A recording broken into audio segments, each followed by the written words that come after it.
5D Mystery School. Welcome back to 5D Mystery School. Let's get into it. Okay, so this is going to be brief, but I'm going to start off with the astrology and then we're going to work our way through.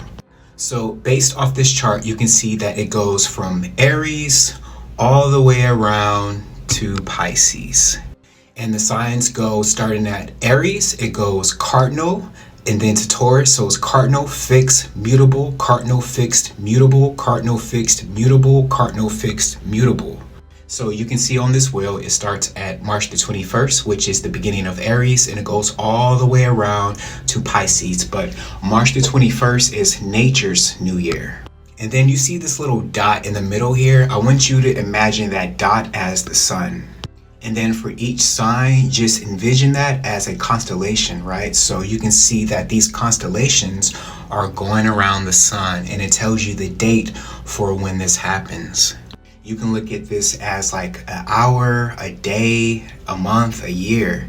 And again, here's a different chart. I just want to show you starting at Aries, we have fire, water, air, earth. Fire, water, air, earth. Fire, water, air, earth. And then the other levels are just like tarot cards and planets that correspond with everything else. But for today, we're only going to focus on the elements and the journey of the sun. So for right now, I want you to imagine this zodiac wheel or astro wheel as a great circle in the sky. Okay, so in another lecture, we went over the meaning of the ouroboros, but for the people who don't remember, let's just briefly go over it again. Okay, so you can pause to read the entire thing. I'm going to start right here where it says, the ouroboros is often interpreted as a symbol for eternal cyclic renewal or a cycle of life, death, and rebirth. The snake skin slewing symbolizes a transmigration of souls.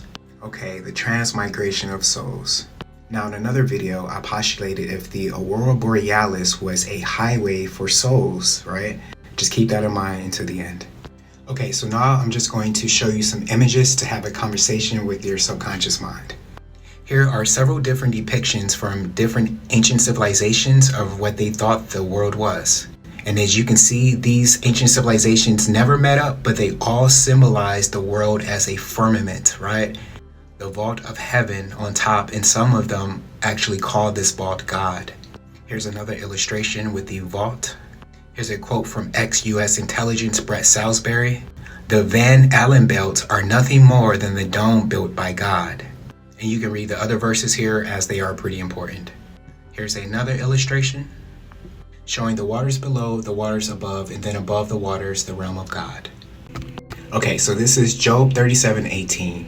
Can you, with him, spread out the skies strong as a molten mirror?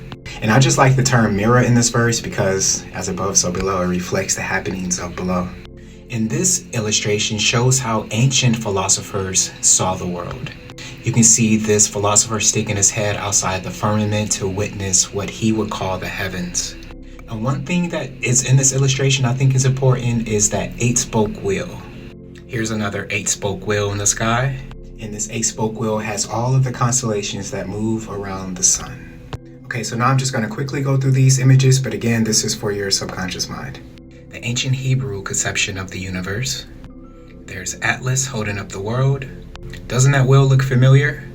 I believe it does. Here's our Earth and then the different realms of heaven. And as you can see, you have Mercury, you have Venus, you have Jupiter, you have Mars, and at the very top, you have the firmament. Now, I believe personally that this is more of a correct depiction of what's happening above. Because you can see with your own eyes, you can see Saturn, these luminary bodies, you can see Mars, right? And they are underneath the firmament because if they were past the firmament, then you wouldn't be able to see them in the way that you do today.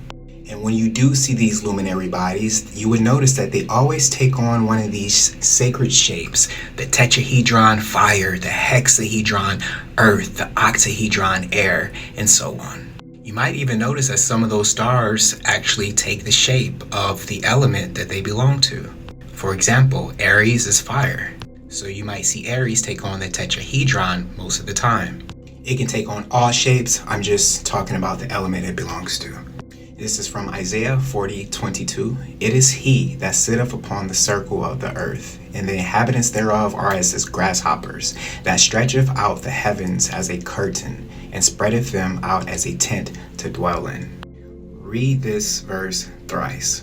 Inhabitants thereof as grasshoppers, heavens as a curtain, a tent to dwell in. Okay, y'all got it. Okay, so here's a cable and wireless great circle map. So now I want you to imagine taking this map and putting this well directly over the map.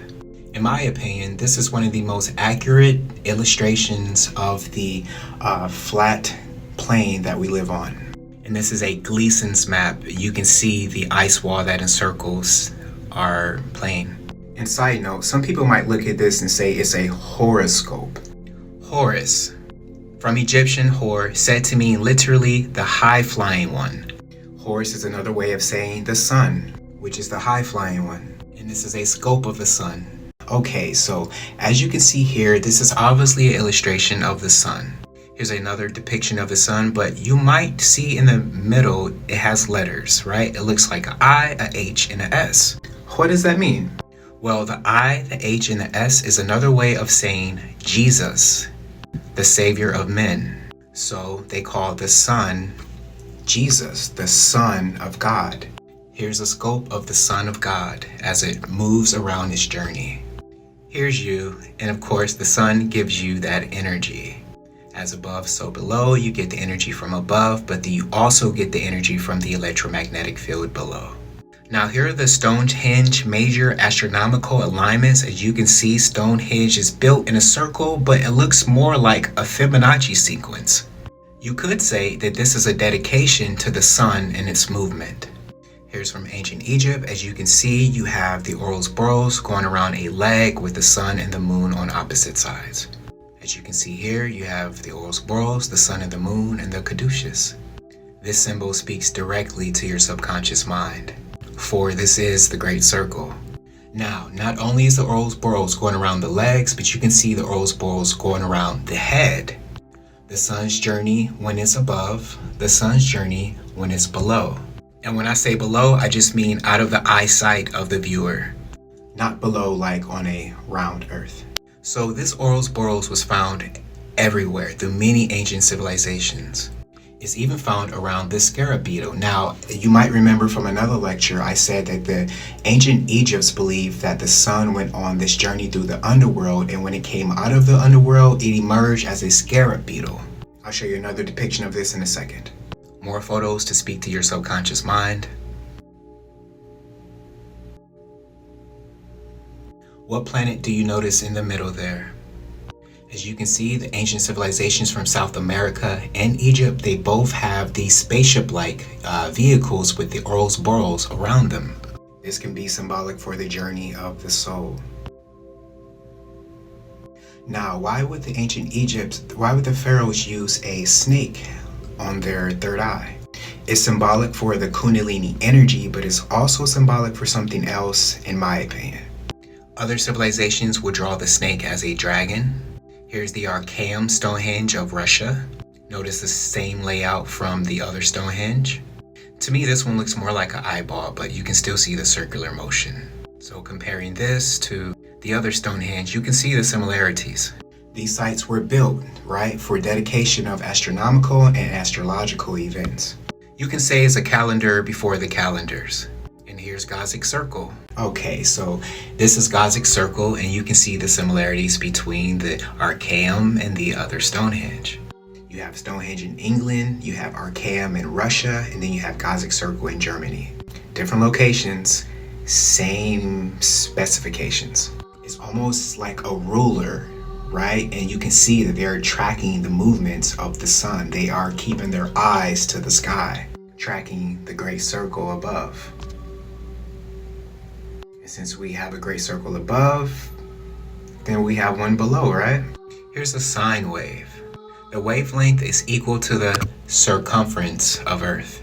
The wave may be visualized by drawing the line of ancient sites on a flat projection of the Earth. Now, we went over these ancient sites that are all connected with a great circle in another video, but the margin of error for the distances between these ancient sites is less than 1 degree of latitude. This includes Mohenjo-Daro, the lost city of Petra, and ancient Sumeria, to name a few. These sites are within 1/10 of 1 degree from sites like the Great Pyramid of Giza, Teotihuacan in Mexico, and Machu Picchu. Alright, so here is the Great Circle below. For clarification, they did draw this on a round earth map. But for the purposes of this video, I want you to imagine the Great Circle on this Gleason map, or this square in the Great Circle map, also known as the square in stationary Earth. Side note, on this map you can still see the ice wall, but you can see the ice wall is more elevated. Like we are in some type of giant crater with these large, non-scalable walls. Notice the latitude and longitudes of all of these great ancient sites. Now in ancient Egypt, the ouroboros also represents Osiris born again as Ra, and represents the beginning and end of time. And one more, it represents that all is one. And for me, time ends at the North Pole because the North Pole has no time. Side note, I asked a figure in my dream last night if they had a message for me, and they told me to go where the time ends. I get it now. Anywho, here's the Draco constellation. At first glance, I would say this looks like a snake. I would say that this looks like, symbolically, like a snake eating itself. You can see it if you stare for a second. And you can see it's right next to Polaris. Polaris is situated directly above the North Pole, where the Aurora Borealis is. You can see here the journey of the sun from sunrise to midnight. Here's how the Egyptians depicted the journey of the sun, re-emerging as a scarab beetle. And as you can see here, the sun, Jesus, walks right on water as it re-emerges. The journey of the sun is hidden in the Fibonacci sequence and is found all throughout nature. Okay, so let me leave you with this. Looking towards the center region of our Milky Way galaxy, you can see a snake eating its tail, known as the ouroboros. This represents the cycle of life. So, if you know anything about astrology, then you would know the connection between opposite signs. Well, the opposite sign of Pisces is Virgo. Jesus, the sun, right, is often depicted as a fish representing Pisces. The opposite sign of Pisces is, you can say, the Virgin Mary. So you can say Jesus was born of a Virgin Mary. The sun has had many names: Ra, Brahma, Jesus, Krishna. Same entity, many different names. And it does this as it moves through the different signs, through the different ages. For a small example, if it's representing Leo, then you can say it will appear as the Lion of Judah from the 12 tribes of Israel. So the ancient civilizations knew that they had to build upon these strong energetic lines that we have below, as they witness the ouroboros above, the Great Circle above. And another reason why you see ancient pharaohs with snakes on their third eye is what they saw in the sky. And from the Pyramid of Giza, from the King's Chamber, you can see Draco directly. So the snake is another way of giving praise to what they saw above. And as the sun makes its journey, you can use this horoscope, right, as a roadmap. You know, on your iPhone, you can have somebody's location. You can see exactly where they are. Where this is like that. You can have the sun's location and you can track it as it moves along through the different signs. You can see a site like Stonehenge, they did exactly that. So you have certain civilizations that call the center of our flat earth plane Eden, or the Garden of Eden. And at the center, you will see the snake. The snake that tempted Eve, maybe? But before I let you go, I have to remind you that when you are reading a book like the Bible, it is allegorical. It is, everything's metaphorical, right? They are all referring to what you are seeing in the sky. So when you see this book referring to Jesus as a flame of fire, you now know that they are referring to the sun and his journey, because Christ comes back every day. I hope this brought some clarity of mind. Take care of yourself and your mind. I love you.